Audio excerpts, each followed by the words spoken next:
আজকে নিয়ে এসেছি দেশি চিংড়ি মাছ। আজকে খালি চিংড়ি মাছের দোকান দিয়েছি। এই আছে জ্যান্ত হরিণাই নড়ছে, এই আছে বাগদা চিংড়ি,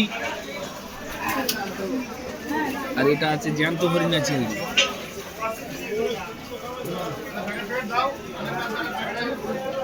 আর এটা গলদা, আর ওটা বাগদা।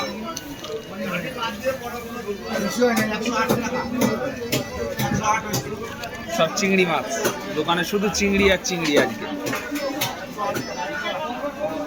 তোমাদের যদি প্রয়োজন হয় তোমরাও প্রয়োজনে আসতে পারো। দত্তপুকুর স্টেশন মাছ বাজার, নিত্য প্রয়োজনীয় বাজার। এখানে সব রকমের মাছই কমে পাওয়া যায়, আর দেশি আর তাজা পাওয়া যায়।